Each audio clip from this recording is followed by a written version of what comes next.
Boa noite, bem-vindos à Tribuna Soberana de 15 de Abril, hoje com o Hilário Santos e Paulo Seara, para comentarem os assuntos principais desta semana a nível local. Vamos para as notas iniciais. Hoje começamos com o Paulo. Boa noite. Boa noite, Jorge. Boa noite, Hilário. Boa noite a todo o auditório da Soberania TV. Hoje cabe-me a mim iniciar e eu queria iniciar com duas notícias tristes. Uma, a minha apresentação de condolências ao Sr. Comendador António Silva pelo falecimento da sua esposa. Não pude estar presente, mas tinha a noção da afetividade e da proximidade que tinha para com a sua esposa e, portanto, neste momento doloroso, queria-lhe endereçar os meus sentidos pêsames. E lembrar aqui também que faleceu o Dárcio, o ex-presidente da Junta do Préstimo, um homem muito conhecido, até porque trabalhou como instrutor e, portanto, foi instrutor de muita gente, depois foi um presidente de junta e era um homem também muito afável e portanto, lembro com carinho o Dárcio e, portanto, os meus pêsames para a família, porque era também amigo dos seus filhos. Tirando estas notas mais tristes, a minha nota inicial são notas sempre de preocupação, quer dizer, é um bocado chato, sempre aqui com coisas, gostava de vir mais cá com coisas interessantes. Uma, fiquei a perceber que a Águeda Aveiro vai começar na Junta de Freguesia de Águeda, porque... Da Águeda? Sim, na Junta de Freguesia, porque há um projeto para obras na Junta de Freguesia, 19.900 e tal euros, a empresa que fez o projeto da Águeda Aveiro. Portanto, eu deduzo que a ligação da Águeda Aveiro começa mesmo ali no adro e não lá em cima, na rotunda do milénio. E não consigo perceber o que é que se irá fazer para que um projeto custe 19.900 e tal, por ajuste direto. A Junta naturalmente precisa de obras, obviamente que sim, tinha infiltrações no meu tempo. Naturalmente necessita também, na minha ótica, a mudança de janelas. Mas se for muito além disto, a minha opinião é dinheiro mal emprego, mas é a minha opinião. Nós em Portugal, Hilário, temos muito a sumptuosidade da instituição. E às vezes investimos muito dinheiro na instituição, dentro. Portanto, investimos muito dinheiro dentro, sendo que isto é um país de pouco dinheiro. E todo o dinheiro que é investido dentro... Se for na capacitação humana é bom. Não, mas dentro. Não é na capacitação humana, é no edificado. E eu dizia há bocado aqui em off que nos países nórdicos, quando se faz uma estação de comboio ou um aeroporto, é uma coisa simples, prática e eficaz. É gastar o mínimo de dinheiro possível, dando a dignidade suficiente. Nós aqui em Portugal não. Fazemos uma obra qualquer. É granito do melhor, é mármores do melhor, é tudo do melhor, é à tripa fora. Bom, nós é que somos ricos, se calhar os nórdicos é que são pobres. Mas há qualquer coisa que nos escapa. Portanto, começar por essa piada que eu gosto muito de levar as coisas na brincadeira. E depois dizer relativamente a obras que estou a chegar hoje de férias e por mero acaso passei lá embaixo e a obra ali em frente ao Lino Coelho já evoluiu qualquer coisa, até fiquei admirado, aquilo já evoluiu qualquer coisa, já se vê ali algum andamento. Mas depois cheguei à frente, deparei-me com o mercado municipal. Então, mas o mercado municipal não é para ser feito? Então uma obra que de 2 milhões que passa para 4 milhões, já vai em 7 milhões, e o empreiteiro não anda? Está à espera que suba mais? Pois eu não olha que agora eu não estava a contar com essa, de facto, ao ritmo da inflação que aquilo tem levado, ganha qualquer inflação, é uma coisa absurda. E o Estado também ganha mais. No IVA. É o IVA. Eu estou a ver porque estes não podem fugir. O problema deste país é o IVA. E portanto, estou um bocado perplexo, porque o mercado, teoricamente, iria ter como participação. Vai estourar os prazos todos e mais alguns. Será que isso depois pode ser... Não pode ser retirado dos fundos? Por ultrapassar largamente os prazos? Porque vai ultrapassar todos os prazos possíveis e imaginários. Aquilo passa do 2020 para o 2030 e do 2030 aquilo deve acabar no 2040. Ao ritmo que vai. Porque a única coisa que eu vi de diferente é uma parede em tijolo. Ao tempo que aquilo ali está. E sendo emanado para a opinião pública, era uma obra importantíssima e vital, e que era. De facto, a reestruturação do edifício. Mas é uma coisa assustadora.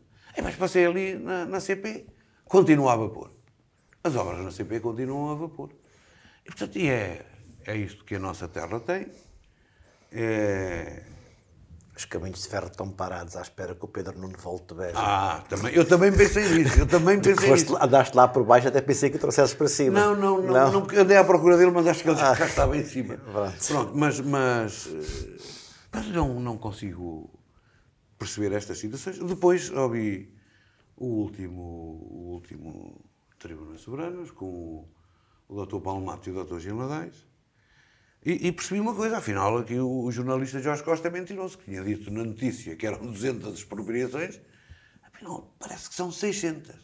270 da parte de Águeda, da parte depois do Rio, vão as outras, segundo a informação que eu tenho. Pois, a verdade é que são expropriações de todo o processo, são 600, diz que passa de 600.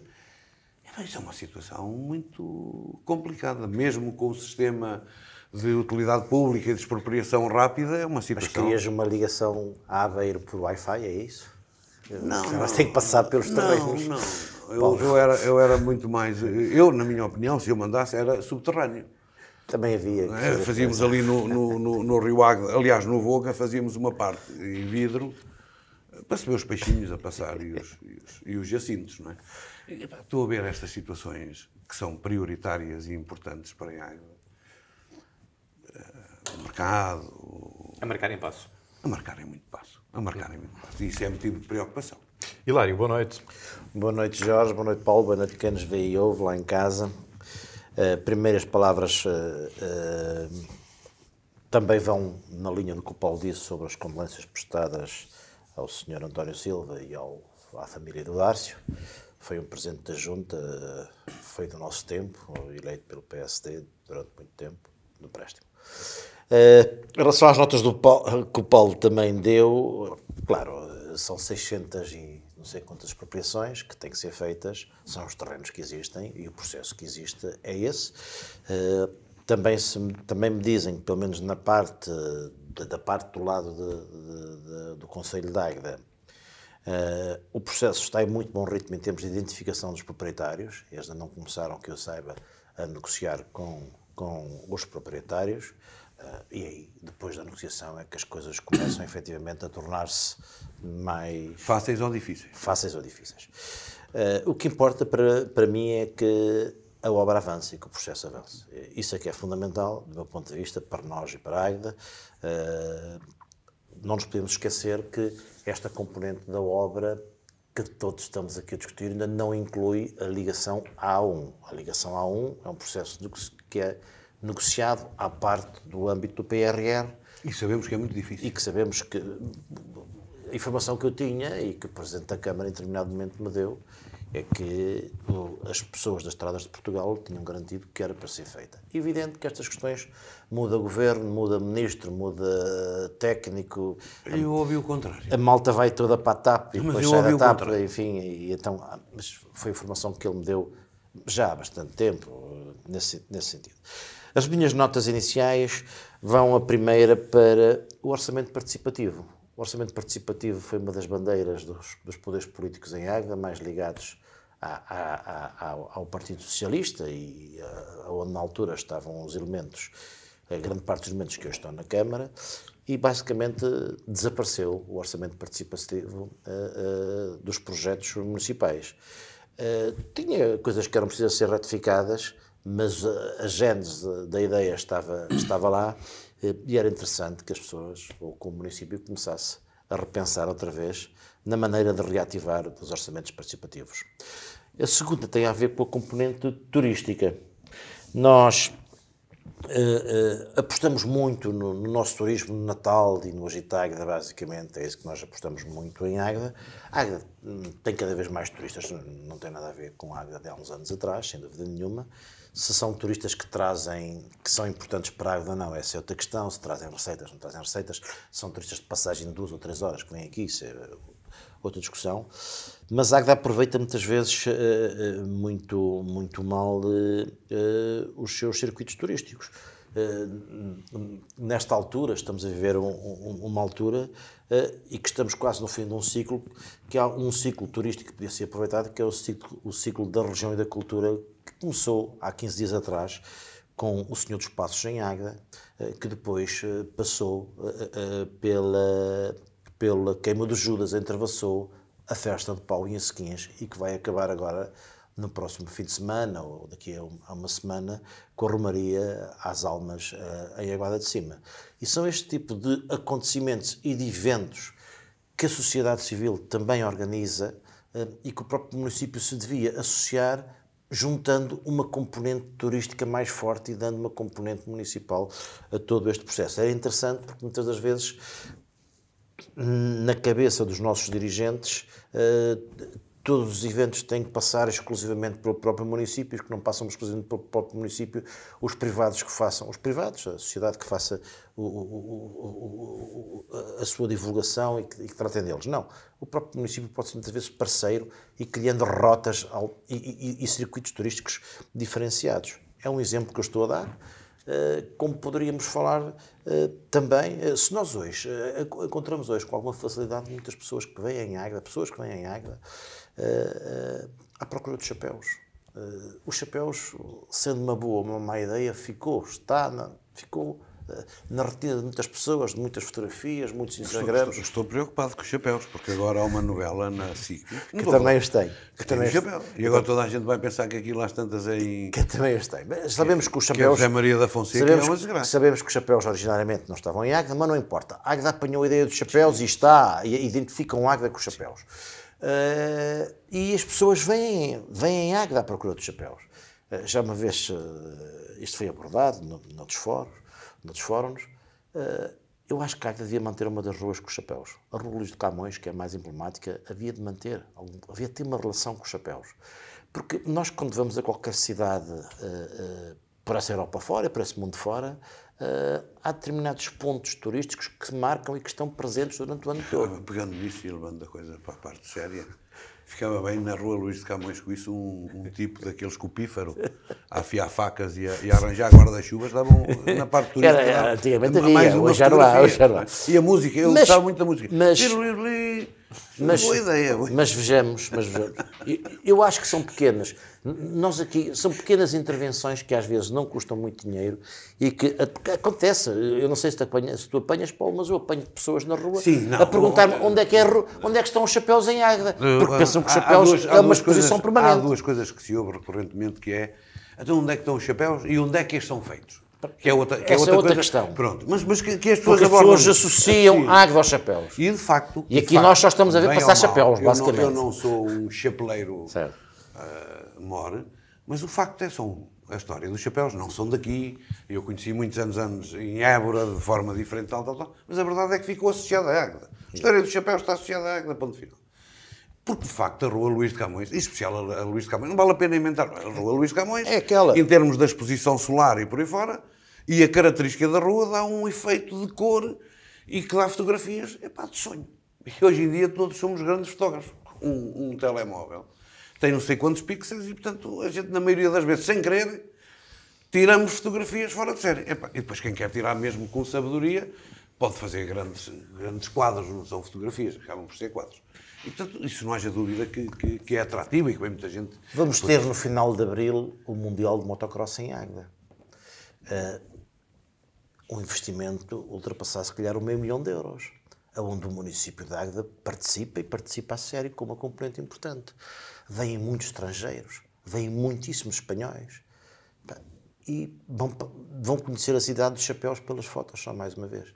É um exemplo das situações que nós poderíamos efetivamente fazer. Não sendo eu um defensor, como sabes, desse tipo de situações, não me queria nenhum progrido Luís de Camões ou o que entenderem ter os chapéus o ano inteiro.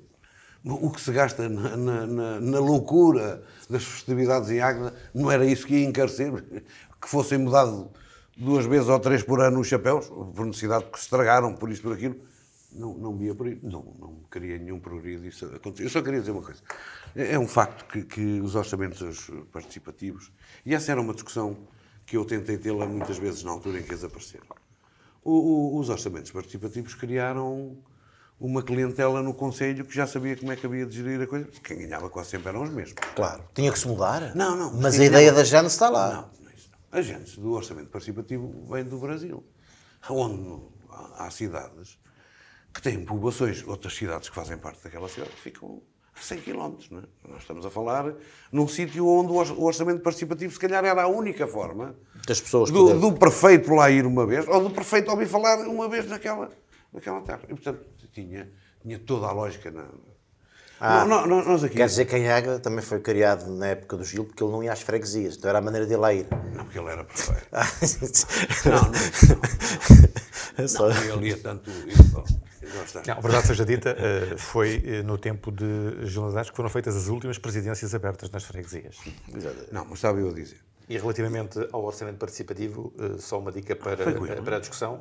Esta semana noticiamos que só agora é que uma obra em Fermentelos do orçamento participativo de 2017-2018 foi terminada. Está dentro do timing. O Presidente da Câmara diz que estão a terminar as obras do orçamento participativo que antes tinham prometido e não tinham feito. É isso. É o que ele disse. Mas quem prometeu e não fez foi ele. Não, Hilário. Quem prometeu e não fez foi ele. Ele era do Executivo, era o Vice-Presidente da Câmara. Portanto, quem não fez foi a Câmara dele, onde ele era o Vice-Presidente. E, claro, ele tem que cumprir a promessa que ele próprio não cumpriu. Eu entendo. Como eu entendo esta gente? O português é muito engraçado. Mas estava eu a dizer o seguinte. Eu nunca fui defensor do orçamento participativo. Aliás, é curioso. Foi uma bandeira do PS, mesmo em termos nacionais. E o que se verificou em termos nacionais foi uma tourada. O orçamento participativo, em termos nacionais, foi a tourada. Porque ganhou o primeiro e o segundo prémio lá o que é que foi, e uma tourada por a simples razão. Uns era a favor da tourada e os outros tinham ações contra a tourada. No mesmo orçamento participativo. Portanto, o orçamento participativo da tourada. Onde a Águeda saiu altamente beneficiado. Valdemingos foi lá buscar uma data de prémios. Aliás, eu até achei piada um dia o Ricardo dizer que não tinham ganho 3 prémios e não 2. Eles depois é que cederam a uma situação em Fermentelos. Eles é que cederam. Isto é brincar aos orçamentos participativos. E aqui ainda era mais grave porque era o orçamento participativo nacional. E então, o que eu queria dizer é o seguinte. Portugal já é muito espartilhado em termos do poder. Tens o poder central, tens as autarquias e tens as juntas de freguesia, que não é mais lado nenhum do mundo. Com as funções que as juntas aqui têm, mesmo sendo poucas, têm. Há aqui um poder de proximidade muito grande. Não é um regedor aqui na Terra, é um homem com facilidade de dar a volta à sua freguesia num instante. E, portanto, é o grande representante do anseio das populações e que foi eleito pelas próprias populações. E, portanto, não me parece que tenha grande lógica, existindo a junta de freguesia, a existência do orçamento participativo, que é um bocado passar por cima da junta de freguesia. Isso foi o que fizeram depois, em que basicamente as pessoas que concorreram ao orçamento participativo ganharam. Algumas ganharam, em alguns casos com influência das juntas, outros casos sem influência das juntas, mas depois as juntas ficaram com a opção de fazer as obras que as pessoas ganharam e depois muitas vezes até alterando coisas. Mas isso... A mim, quando eu era Presidente de Junta, aconteceu uma situação, foi... Era para mangas. Não me recordo quem é que me chamou, se foi o Presidente da Câmara, se foi, não sei se foi o Gil, se foi o Jorge. Me chamaram a sério, há uma obra ali em Bolfiar. Eu acho que o orçamento participativo for bem pensado, tem lógica. Esta verba faz aquilo. É uma forma das pessoas participarem. Com esse valor faço. E por acaso até fiz melhor do que qualquer iam fazer, porque eu de facto... Se for a mesma... Não é isso não. Porque de facto eu conhecia a situação. E havia alguns pormenores na subida do Santo, em Bolfiar, que só alguém com o meu conhecimento, ou alguém mesmo lá do lugar, é que podia chamar a atenção para em certos sítios fazer isto, aquilo e aquilo outro. O orçamento participativo em Águeda alterou completamente a filosofia. Porquê? Porque os presidentes de junta utilizavam as populações para conseguir pôr as obras que a Câmara não lhes dava. E a Câmara, sabendo que eles iam fazer isso, também já não lhes dava as obras de propósito. Isto era meio mundo enganar meio mundo. E, portanto, ele aí depois perdeu o fundamento do orçamento participativo. Mas a gênese dele é interessante. Eu acho... Agora, tem que ser trabalhada. Não é como ela foi depois. No início ele funcionou, depois aquilo foi... Uma das grandes vantagens da democracia e do poder democrático é quem exerce o poder ter a possibilidade de pôr as pessoas a participar. Isso é aquilo. Precisamos de orçamento participativo. Não, não precisamos. Precisamos é de obras participadas. Eu tive essa experiência no exercício do meu poder, que é um projeto junto a um poder pequeno, em que as pessoas, se tu conversares com elas e se as acirrares, se as picares, entre aspas, eles vêm e dão opinião. Eu alterei situações em obras desenhadas por arquitetos da Câmara com um projeto, que depois ia ter com o arquiteto, e olha, chamaram-me a atenção para isto, e disseram-me que isto devia ser alterado por isto. E o arquiteto, neste caso a arquiteta, disse, olha, eu não me tinha apercebido disso, não sabia, parece-me muito bem. Altere, por favor, altere, tem todo o cabimento. Ou seja, e a obra, eu estou-te a dar o exemplo, por exemplo, do caso do Rio Cobo, do Largo do Rio Cobo, houve alterações no projeto que foram os cidadãos de lá que vieram e disseram ao Sr. Presidente. Eu recordo-me perfeitamente de uma que foi um senhor que chegou e disse, Sr. Presidente, olha, eu acho que ali aquelas duas árvores ficam mal. Eu disse, mas isto é uma coisa contra as árvores, está a brincar comigo, ok? Então as árvores no largo, sombra e tal, e isto é uma coisa... Não é isso, eu até gosto muito das árvores, mas ficam mal. Mas ficam mal porquê? Sabe, é que a festa é sempre feita aqui no largo. E o palco é sempre colocado neste sítio. Se o senhor meter aqui estas árvores, altera tudo. A gente depois não tem onde pôr o palco. De facto, tem toda a razão. E foi alterado, as árvores. Outra situação era, tinha 2 estacionamentos em espinha para a parte interior da rotunda, e alguém chamou a atenção, que esses estacionamentos estão mal. Então vocês queixam-se de falta de estacionamentos e agora estão ali... Não é isso, não. Não deve ser em espinha, sabe? O estacionamento deve ser ao comprido. Eu digo, meio ao comprido, na parte de dentro da rotunda está mal, agora ao comprido. Sabe porquê?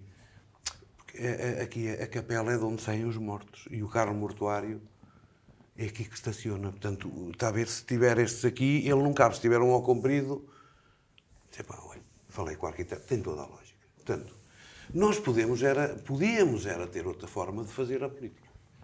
Que é difícil, que é andar no meio das pessoas a falar com elas e ouvir o que se quer e o que não se quer. Mas aí é que eu acho que está o fascínio da política. Aí é que eu acho que são as obras participadas, é pôr as pessoas a participar. Eu dou-te um exemplo. Na Alta Vila, há uma série de canteiros na Alta Vila que se podiam desafiar pessoas que gostam de árvores, que gostam da natureza, tal, a poderem tratar de um canteiro. E se calhar, tinhas aquilo, ou provocar as pessoas, por exemplo, a oferecerem árvores. E a árvore ficava com o nome da pessoa, Árvore Mariazinha. E se calhar a pessoa ia pôr uma árvore caríssima, que gosta, rara, com grande valor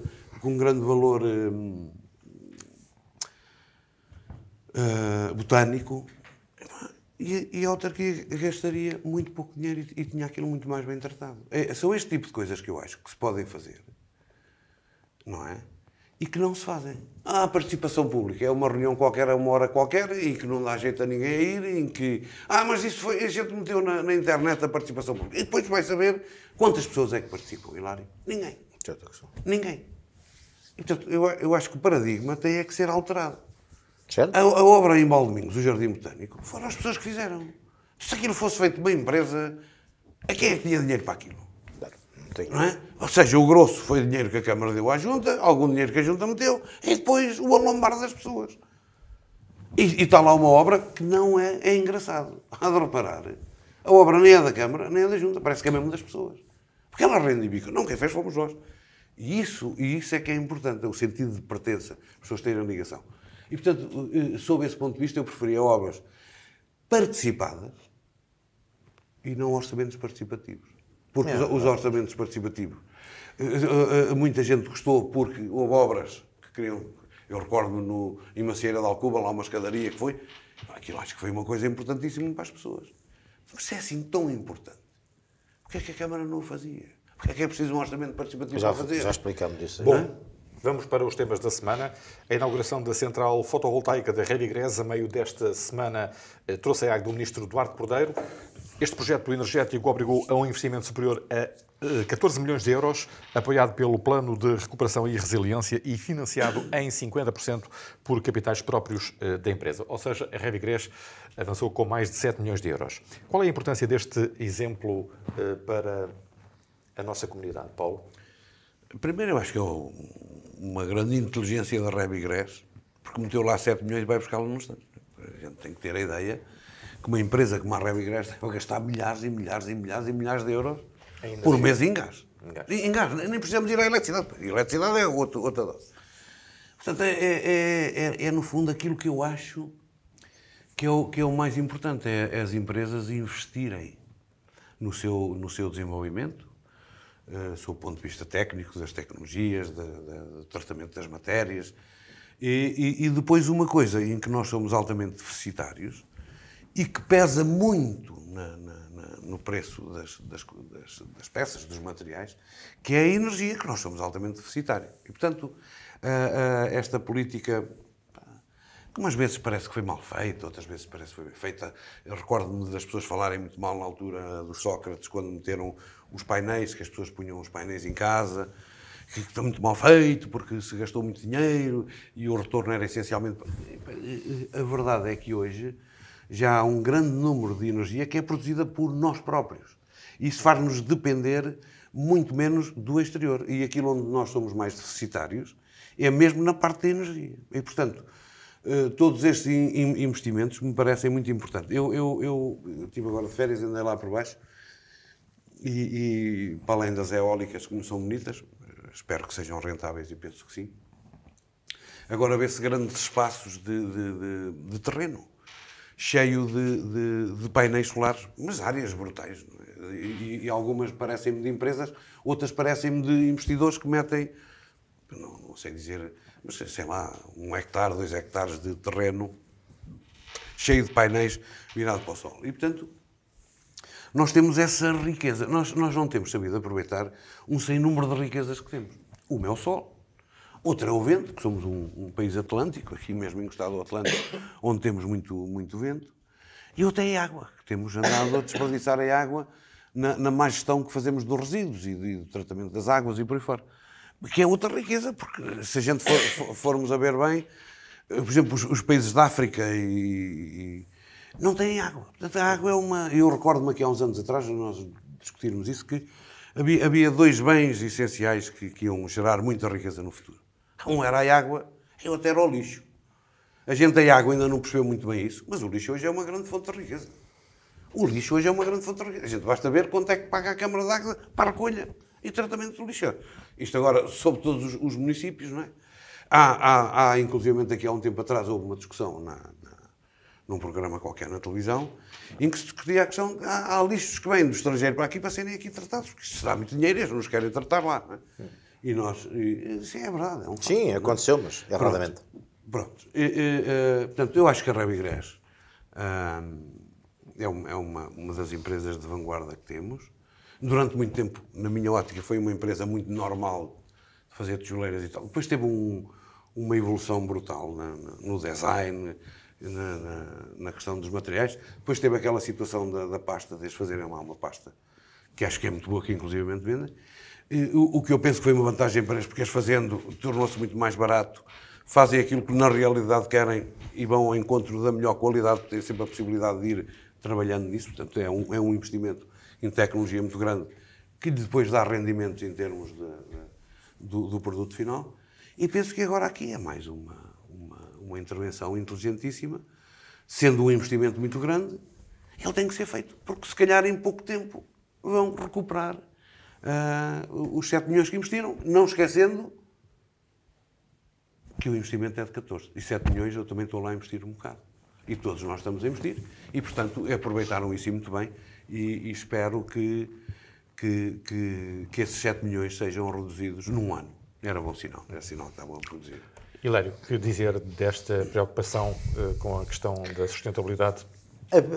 A primeira nota é a sustentabilidade das empresas de pavimentos e revestimentos, porque a Revigrés, a par da Pavigrés e julgo que da Recer, são, acho eu, praticamente as únicas empresas que ainda restam com capital português ou exclusivamente português porque todas as outras, numa zona que nós estamos, que éramos fortíssimos nesta área, foram já todas vendidas a capital estrangeiro. E que muitos compraram e depois liquidaram. Isso é outra situação. Isso é mais notária.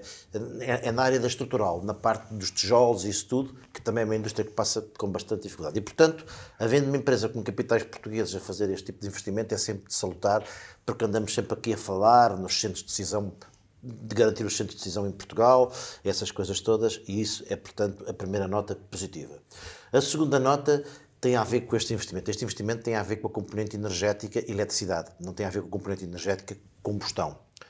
O que estás a falar do gás tem a ver com os alimentadores dos fornos e para aí eles têm um outro projeto que tem a ver com a área do hidrogénio e tem a ver com o PRR. Essa parte aí é que eles ainda estão a estudar, porque o hidrogênio está-se a lançar neste momento e ninguém sabe exatamente o que é que se passa sobre o hidrogênio, porque a tecnologia do hidrogênio faz com que nós tenhamos que alterar equipamentos para utilizar o hidrogênio, enfim, um conjunto de circunstâncias, mas esta tem a ver com a componente... ainda é mais barato. Esta tem a ver essencialmente com o componente de eletricidade. E que efetivamente vem-nos dar uma poupança de cerca de 20% ou qualquer coisa mais em termos de consumos de eletricidade. No dia, estamos a falar isto, no dia precisamente em que saiu um estudo em que diz que a Europa tem que fazer investimentos enormes ao nível da sua rede elétrica, cerca de 34 milhões de euros na Europa Ocidental, basicamente,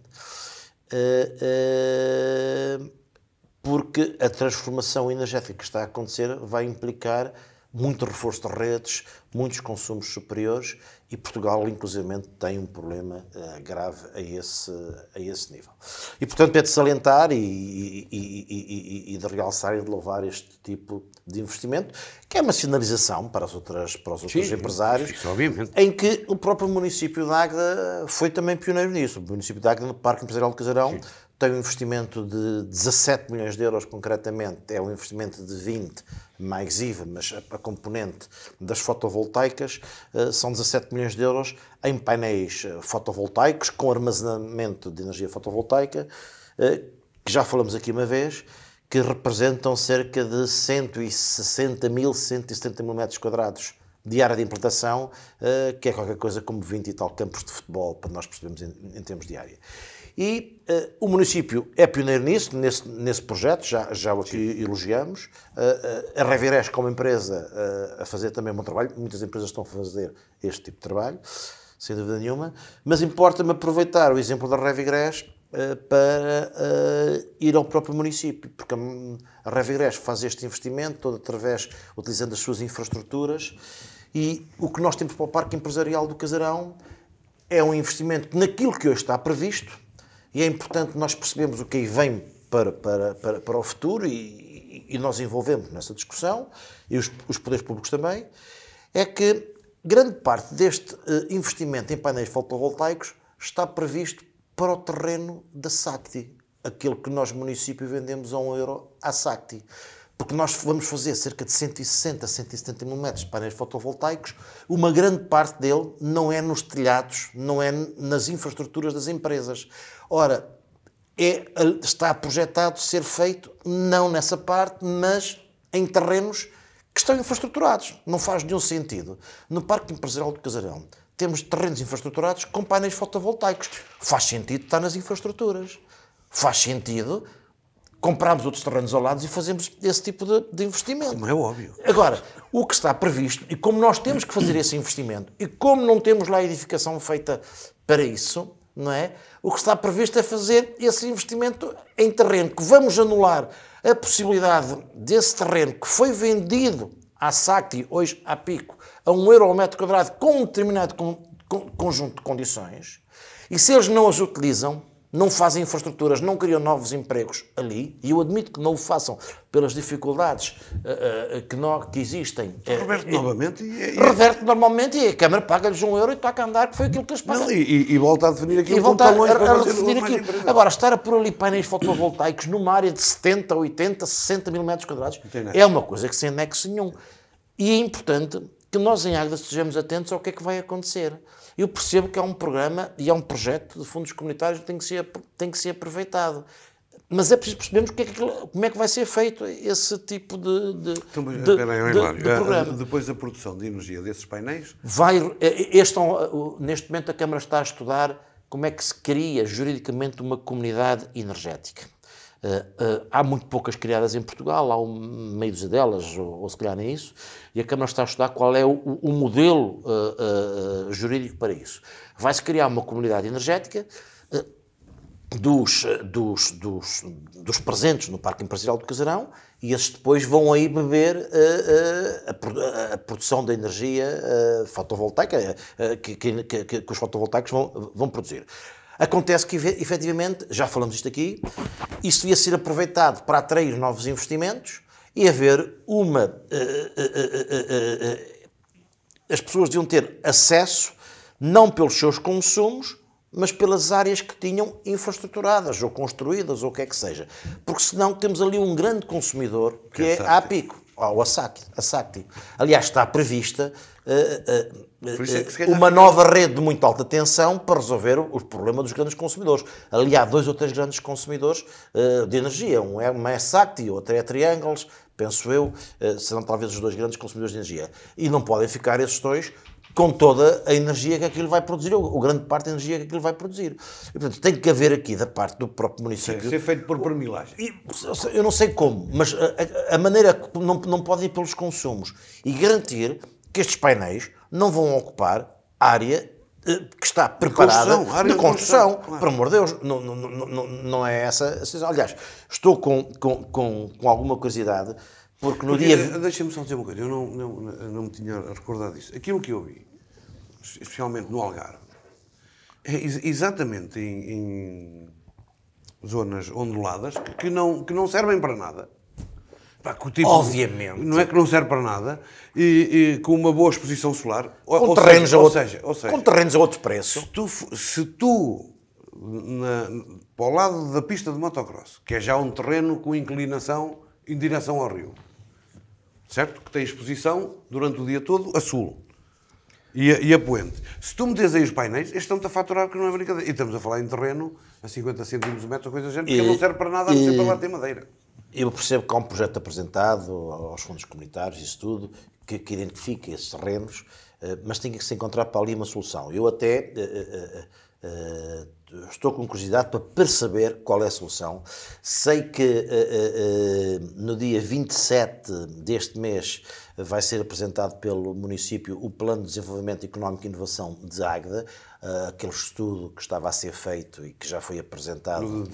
O de dezembro, que resvalou para agora porque o município estava a analisar o próprio estudo, segundo me informaram, e até estou com alguma curiosidade para perceber, dentro desta área, porque o Parque Empresarial de Casarão não pode estar ausente desta discussão, e dentro desta discussão o que é que vai acontecer efetivamente, porque é importante sabermos isso. Eu não quero acreditar que o município vai pejar o Parque Empresarial de Casarão nas zonas possíveis de construir com painéis fotovoltaicos. E uma zona nobre. E uma zona nobre. Nós não estamos a falar de 200 mil metros lá atrás. Claro. Não estamos a falar de 200 mil metros com uma frente fabulosa. E, portanto, é de elogiar o investimento da Revigres, como é de elogiar o investimento do município. É preciso que o município calibre estas questões e, por isso, mais uma vez, esta alerta, que também não sei qual é a sua solução final para esta situação. Pela política local, Antero Almeida, vereador do CDS-PP no Executivo da Câmara de Águeda, veio queixar-se de bullying por parte do PSD. Isto a propósito dos episódios ocorridos numa reunião de setembro do ano passado, cuja ata só agora foi presente ao elenco camarário para ser votada. Passaram, entretanto, 12 reuniões. Paulo. As atas da Câmara Municipal são uma obra de arte. É uma coisa digna, a sério, digna de registro. As atas, e eu fui vereador durante 4 anos, as atas são momentos de ficções de quem as escreve. Com coisas, fulano disse isto, não disse nada. Fulano disse aquilo, não foi nada, quem disse fui eu, enfim. Mas depois eu percebi que a funcionária que as escreve, o que ela própria dizia e o Presidente da Câmara é que ela já fazia aquilo há muitos anos. Chegando ao ponto, a dada altura, eu dizer, olha, a senhora faz há muitos anos, mas faz muito mal feito. É pena ser há tantos anos que faz tão mal feito. Portanto, não reportam minimamente, é assim uma coisa. E a dada altura, depois de muita insistência na questão de gravar, para ser gravado através do AG da TV e tal, acabou por se arranjar para lá um gravador. Porque depois aquilo também não funcionava muito bem. E o Antero nisso chamou a atenção mais do que uma vez, pá, que se gravasse as atas e uma empresa as transcrevesse. Parece que as funcionárias é difícil e deve ser e tal. Fazem aquilo e fazem outras coisas e tal. Uma empresa que transcrevesse, mas não. E, portanto, as atas são arranjadas a belo gosto do Executivo em vigor. As atas são mesmo uma vergonha. Pegando na conversa do Ventura, é uma vergonha. As atas são, de facto, e durante 4 anos. Nós a dada altura, votávamos contra. Olha, é outra coisa. E a partir de certa altura já nem líamos as atas porque não valia a pena. Portanto, é uma coisa triste. E estamos a falar de um... Mas o procedimento da elaboração de atas da Câmara para a Assembleia Municipal é diferente, porque as da Assembleia Municipal... Porque, Jorge, hoje estás muito ingênuo. Não, estou mas estás ingênuo. a lançar isto para a discussão. Porque aquilo, a Assembleia Municipal é chata. Porque aquilo lá na trovisão, como se diz lá na minha terra. Na trovisão, e aquilo lá muito barafunda e eles têm medo. Por isso é que eles não querem que as reuniões de Câmara passem, porque eles perceberam... Mas, eles perceberam, por a Assembleia Municipal, que têm muita dificuldade na discussão. Quando a discussão é séria. Uma coisa é, como se diz na minha aldeia, vender água ao quartilho. E se as nisso são bons. Agora, quando é a discussão efetiva, frente a frente, e discutir o assunto, eles são muito fraquinhos. Qualquer um dos elementos do Executivo é muito fraquinho. E, portanto, a gente verifica na Assembleia Municipal... Quando o Miguel Oliveira, ou quando o Hilário, ou quando pessoas com mais tarima chegavam lá e discutiam, eles perdiam-se e aquilo era sempre uma desgraça. E nas reuniões de Câmara era ainda pior, porque não eram televisionadas. E portanto, a questão do bullying, eu a dada altura, só para vos dar um cenário para vocês perceberem, o Sr. Presidente da Câmara, uma altura virou-se para a doutora Carla Eliana, na Assembleia Municipal. Outra vez para o doutor o Miguel Oliveira e disse-lhes: se eu estou a falar, os senhores nem sequer são de cá. Porque a Carla vivia em Aveiro e o Miguel vivia na Mialhada. Portanto, ele disse isto com este display. O doutor Antero tem um problema. O doutor Antero é ali de Lamego ou... Pinhel. Eu sei que eu estava a dizer Lamego, porque eu digo que ele sempre que é de Lamego e depois Pinhal. E a dada altura, em reunião de Câmara, o doutor Antero lá falou mais grosso que qualquer coisa. Eu, o homem indignado do Presidente da Câmara, cala-se, que você não é de cá e tal, mas uma coisa. E a partir daí, volta e meia, quando ele falava, o Antero, eu em tom de brincadeira, quando ele começava a ser assim um bocado mais duro no que estava a dizer, desculpe lá, em tom de brincadeira, como é óbvio, não é? O senhor cale-se, que o senhor é lá de Pinhel ou de Lamego ou lá o que é, o senhor cale-se, o senhor não tem nada a falar disto. E portanto, o Antero sofre exatamente disso. Portanto, nunca o trataram com o respeito que devem tratar um vereador. Porque comigo, mais do que uma vez, eles queixavam-se que eu era muito violento e era... Não, eu nunca baixei, foi o tom da minha voz relativamente ao Presidente da Câmara, porque eu estava lá eleito com a mesma legitimidade que o Presidente da Câmara. Tínhamos responsabilidades diferentes. Agora, fomos eleitos da mesma forma. E, portanto, tínhamos a mesma legitimidade política de falar e de dizer. Eu representando uma fação da população, a minoria, e ele representando a maioria. E a regra democrática pressupõe que o espaço de confrontação política, isso é que é importante, o espaço de confrontação política, que são as reuniões de câmaras, as assembleias municipais e por aí fora, haja de facto discussões acesas a discutir matéria de facto. E aquilo que eu vou verificando ao longo destes últimos anos é que, quando alguém começa a discutir matéria de facto, o engenheiro Hilário, Foi um homem, muitas vezes, como se diz no gíria, chicoteado, entre aspas, por o poder político, porque ia lá com coisas objetivas, assertivas, e não se queria discutir isso. E temos que aprender outra coisa. Em cima de uma mesa tem que haver diversidade de pensamento. Porque se não existir diversidade de pensamento, o que sai daquelas reuniões, o que sai daquelas discussões é pobre, é parco, é diminuto, não acrescenta, diminui. Portanto, quanto mais acesa for uma discussão, e ser aceso, ser veemente, ser eloquente a falar, não é ser mal educado. Porque às vezes há pessoas que, não sendo eloquentes, são extraordinariamente mal educadas. As reuniões de Câmara eram cheias de frases filosóficas do Presidente da Câmara, quando ele lá estava. Tipo, estamos a discutir uma coisa, como é que era? Cadelas que parem apressadas dão quem cegos, ou lá o que é. São coisas destas. São coisas destas. E a essência nunca era discutida. E o Antero, não sendo de Águeda, porque não é, e nada o diminui relativamente a quem quer que seja. E havia naturalmente situações que não as dominava como eu, ou como o Hilário, ou como tu, que aqui nascemos, aqui crescemos e por aí fora. Portanto, podia haver uma outra coisa que ele dissesse que não fosse tão ao encontro do que era, e era chacinado, especialmente pelo Presidente da Câmara. Mas o mais incrível, por exemplo, o Dr. Edson nunca teve peito para me dizer: você volta a falar assim e a gente conversa lá fora pessoalmente. Nunca, nenhum deles. E eu falei grosso com eles, falei duro com eles, que vocês não imaginam. Nunca tiveram peito para isso. Então admite-se que um vereador, um vice-presidente da Câmara, se vir para um vereador: você volta a dizer isso, é lá fora que eu trato. Mas aqui na escola primária, em que é que estão a dignificar aquele órgão? Eu sempre fui das pessoas mais efusivas e mais eloquentes e mais gesticulantes a falar na Assembleia Municipal. Nunca faltei ao respeito a ninguém. Porque em política, outra das coisas que a gente tem que fazer é saber medir as palavras e saber o que diz, no sítio que diz. Uma coisa é eu estar a falar aqui, outra coisa é eu estar a falar com vocês os dois fora daqui. É completamente diferente. Ou seja, o tipo de linguagem, a minha postura e a minha forma de estar não pode ser igual. De maneira nenhuma. Sob pena de estar a ser ofensivo perante as pessoas. E eu não tenho esse direito. Aquilo que se faz em reunião de Câmara é lamentável.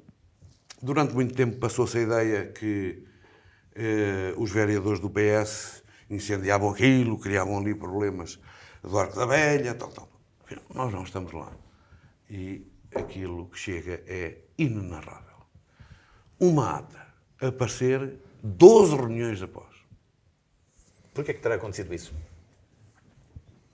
Porque, daquilo que eu percebi também pela notícia, o que lá está escrito nem sequer reflete o que lá foi dito. Exatamente branqueando aquilo que o Dr. Edson... E já há atas posteriores. Aprovadas? Isso era muito frequente. O que não me parece legal também. Isso era muito frequente. Ou seja, a ata é uma... Vamos lá ver. A democracia tem uma série de chatices. A gente tem que ouvir a oposição. Mas tem algum nexo estar a ouvir a oposição? A gente ir para a Assembleia Municipal e está lá uns caramelos a falar uma data de tempo. Até aquilo interessa para alguma coisa. Eu quero saber é... E isto empobrece. E em Águeda, a política tem empobrecido muito. Os atores políticos têm diminuído na sua qualidade. Desculpem-me a franqueza, mas é um facto. Penso que não é só em Águeda, isso nota-se mesmo em termos da política nacional. E isso está a enfraquecer muito mesmo a própria vida social. Hilário, esta disciplina do bullying é lecionada na Quinta dos Oliveiras? Não, também me parece que é um exagero da parte do Antero. Mas não é. Já lá vamos. Quando se refere ao bullying da parte do PSD. Não, do PSD não. Do PSD é mentira. Isso do PSD é mentira. É o que estou... Não, há por é parte... importante dizer. Na Câmara não é o PSD, é o Juntos. Foram eleitos, uns apêndices. São eleitos em listas do PSD, mas são independentes. Quer o Presidente da Câmara, quer o Vice-Presidente, não são militantes do PSD e, portanto, são independentes e E, embora eleitos em listas do PSD, e o PSD Exatamente. assume Eleitos isso. em cima do Quando PSD. Exatamente, ganha, o são do PSD PSD. assume esse agora, Quando dá chatices, foram parece que o título que aqui está parece que é o PSD que anda a fazer bullying não, sobre não, mas isso- um ex... Porque o Antero Foi militante do PSD. militante com responsabilidades, não nos podemos esquecer que era vice-presidente à altura em que foi indicada esta lista candidata à Câmara. O que é grave. Repara, o Edson era o presidente da Comissão Política do PS, depois foi para o Juntos e agora foi para o PSD e para o Partido da Terra. O Jorge Almeida era presidente de junta do CDS, depois foi numa lista mista do PS-CDS, depois foi para o PS, depois foi para o Juntos, agora foi para o PSD. Bem, e o Mas Antero era PSD e depois foi para o CDS. O que é muito mais grave. O Antero é muito mais grave, porque tinha responsabilidade. Bem, Os outros... vamos lá. Hilário. Acho que é um exagero. Não, é um exagero o que estás a dizer. Estou de acordo. Sobre a questão das atas, bem, isso não há argumento nenhum de qualquer pessoa com o mínimo de bom senso, se é o que vocês estão a dizer, que essa parte eu não consegui chegar, que esta ata de setembro, que já foram aprovadas atas posteriores a esta ata. Ora, nem me parece isso correto, não sei se é legal, mas não me parece nenhuma lógica, a não ser uma lógica sectarista. Não tem mal, porque as atas não refletem o que se lá passa. Portanto, não tem mal. Ok, sob esse ponto de vista, não tem mal. E, portanto, se isso a acontecer, não está correto, não me parece lógico. Se não há nenhuma explicação para isso que seja minimamente entendível, não me parece nenhuma lógica nesse tipo de processo. Estas reuniões de Câmara, e a gente já também referiu aqui, as reuniões de Câmara, as reuniões de Assembleia, dependem muito dos seus intervenientes. Mas há um interveniente sempre, que é o interveniente principal neste tipo destas reuniões, é quem comanda as reuniões. É o Presidente da Câmara, o Presidente da Assembleia, o Presidente da Junta, o Presidente da Assembleia de Freguesia, o que seja. Neste caso em concreto, é o Presidente da Câmara. Pergunta-me a mim, eu acho bem que este tipo de termos utilizados, que muitas das vezes até podem vir de uma exaltação momentânea ou não, se devam manter nas atas, eu faria tudo para o evitar, se as pessoas presentes concordassem. Eu tive muitas discussões com o Paulo na Assembleia Municipal, quando ele era Presidente da Junta. Não sei se alguma vez o tratei mal ou ele a mim, não me recordo, mas se tivesse acontecido, não gostaria... Fomos efusivos, não gostaria que o Paulo um dia me dissesse, estivesse lá... Há momentos em que nós, às vezes, nos exaltamos. Eras mais maroto às vezes. Mas as atas convém que reflitam o máximo possível daquilo que lá se passa. E o problema das reuniões de Câmara é uma coisa que vem de há bastante tempo. De há muitos anos. De há muitos anos. É que não refletem,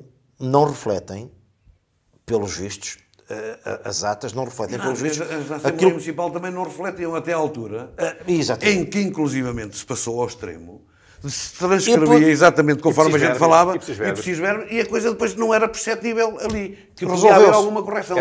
As reuniões eram gravadas em áudio e depois eram transcritas e a Câmara só não o faz porque não quer, porque os meios estão lá. Claro. Os meios são os mesmos, todos. Exatamente, os meios estão lá. E por isso é que nós já aqui defendemos... E se não estiverem na sala polivalente da Biblioteca Municipal, também quaisquer... Eu ainda não percebi.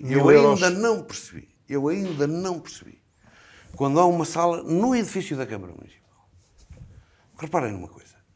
A doutora Luísa Carvalho, vereadora do PSD, propôs que houvesse tipo presidências abertas. Ou seja, a reunião de Câmara, uma vez por mês, fosse... Não era possível, porque era para levar os dossiês. Não, isso não é possível. Está fora de questão, porque dossiês... aqui temos tudo. Temos a documentação. Vocês pedem alguma coisa, aqui temos. E agora levam-se para a biblioteca. Foi para a biblioteca por causa... Do Covid. Do Covid. Porque a sala da reunião na Câmara é muito pequenina. Não é nada. Era mais que suficiente para os 6. Ninguém ia apanhar Covid por estar ali naquela sala, e se apanhasse ali, apanharia lá embaixo. E decidiram ir para ali. Lá por qualquer motivo gostaram daquilo. E ali se mantém. Uma coisa absurda, numa cabe. Uma cabe fechada. Não tem luz natural. É uma coisa que não cabe na cabeça de ninguém. Pronto. Seja feita a sua vontade assim na terra. Vamos ouvir o Hilário.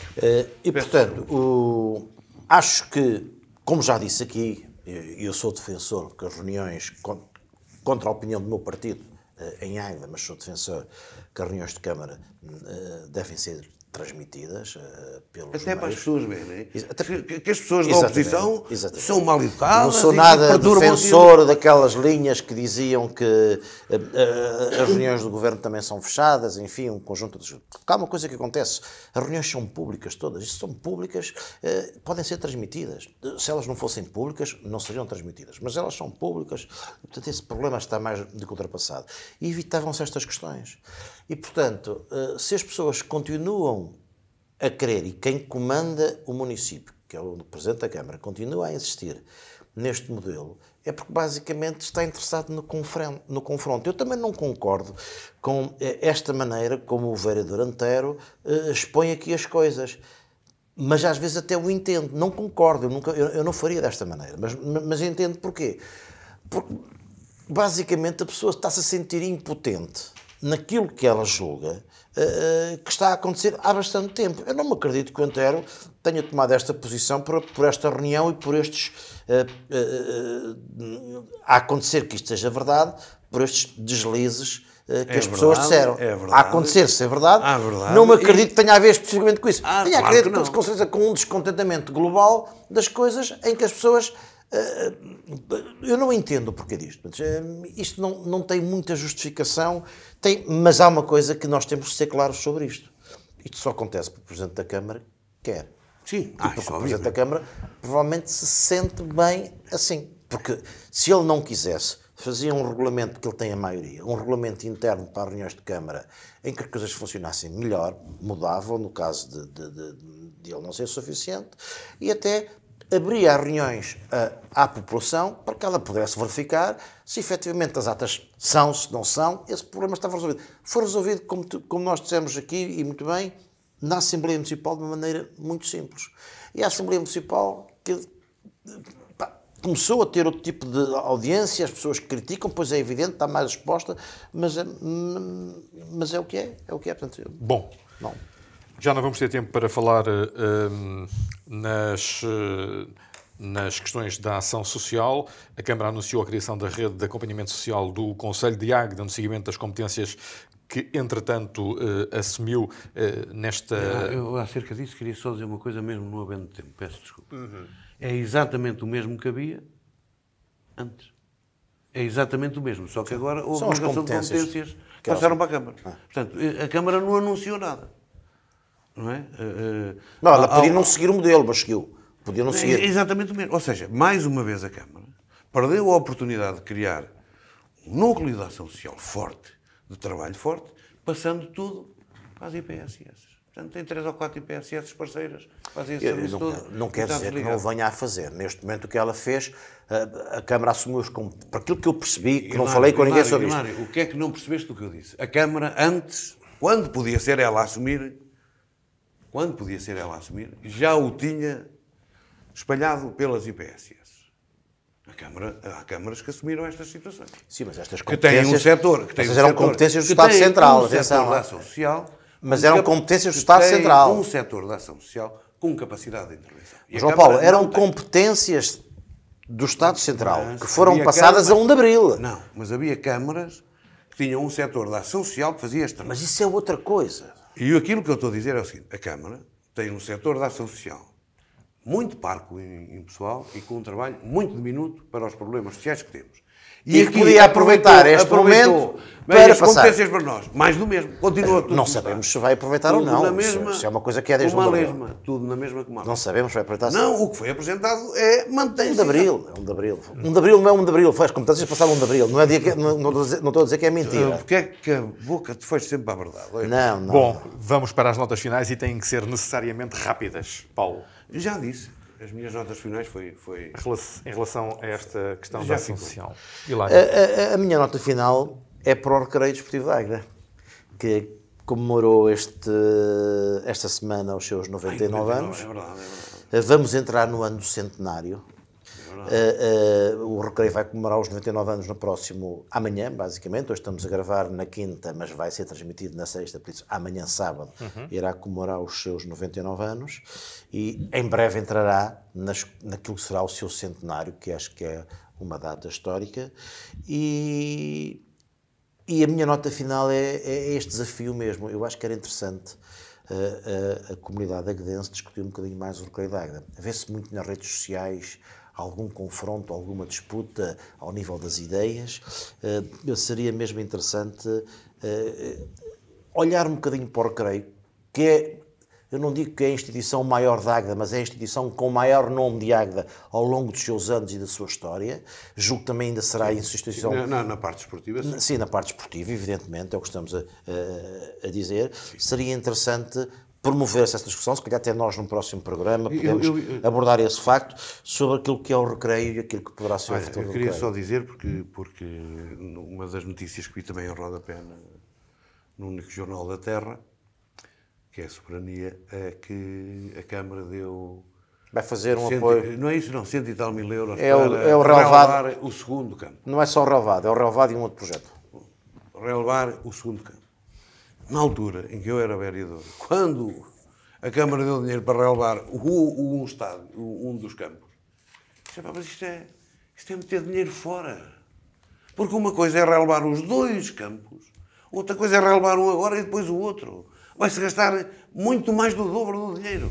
Porque está cá a maquinaria, porque é mais área, porque ganha-se...